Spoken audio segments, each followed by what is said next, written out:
I have no idea what's going on with Major League Baseball, which is why we said to Evan Drellich, please call in and call us up, and he did. How are you, Evan?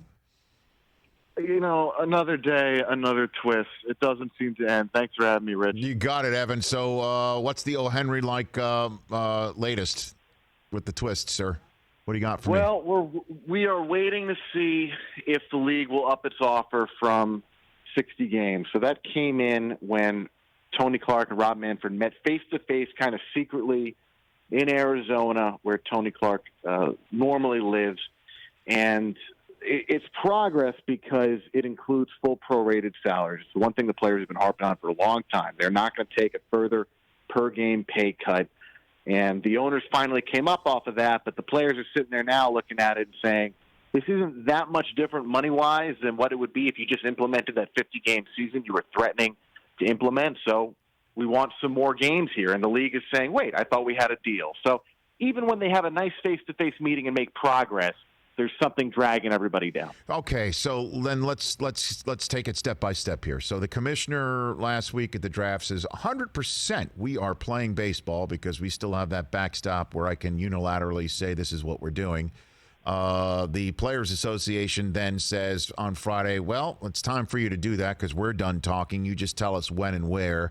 And the whole concept of when and where, along with an honest day's pay for an honest day's work, can be easily absorbed by a regular, normal citizen of America. So it doesn't matter that if you're making minimum wage, you're making a million gazillion dollars, it still makes sense. So then that happens, and then the commissioner of baseball goes on ESPN Monday night and then says, I'm not so confident anymore. How did he wind up in Arizona after all that, talking to Tony Clark? Well, if the commissioner had gone forward and just implemented a season, it would have brought a grievance. And the owners don't want to deal with the grievance. They don't want to deal with playing a season, putting out the money to do that, and then worrying that the players are going to come back over the top and they're going to have to owe the players hundreds of millions, if not $1 billion. And I think there was a realization that everybody is better off with a deal. So Manfred essentially had his bluff called, and he went back to the table. And he approached Clark.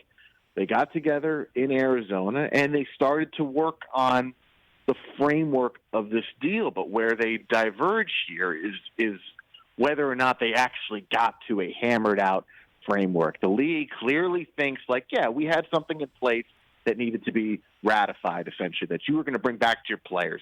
And the players are saying, no, we didn't. This number of games is not enough. So, again, even when they start to get on the same page, they finally got to the point where full prorated salaries are what they're talking about for both sides. They're just not there yet. So, again, I'm trying to drill down here as to what the owner's intentions are, because we know what the players' intentions are. They agree to something in late March, and they want 100% of their salary, and that's why they keep wanting as many games as possible, because if they're going to get 100% of their salary and they play more games, they get more salary. That makes sense.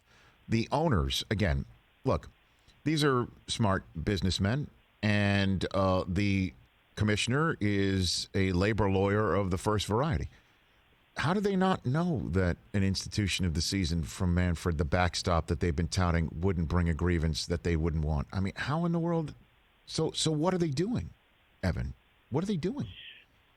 Well, I think they always knew that the grievance would be there, but the union position was pretty clear that it's coming no matter what. It wasn't this kind of thing that was looming as maybe they might do it. Right. The league felt like the union was making clear it was going to happen, and so that scared the owners off. But in terms of what the owner's intent is here, yes, right. It's the same on both sides. It's money. It's just to extract the most from the deal that they can. But there is a suspicion that the reason that the owners went back to the players here was so that in 2 weeks' time or a week's time, if there is no new deal, they could just implement a season and they'd be more likely to win a grievance because the calendar would only allow 50 or so games, which is what that implemented season would look like. So there is a cynical read on what the owners are up to right now.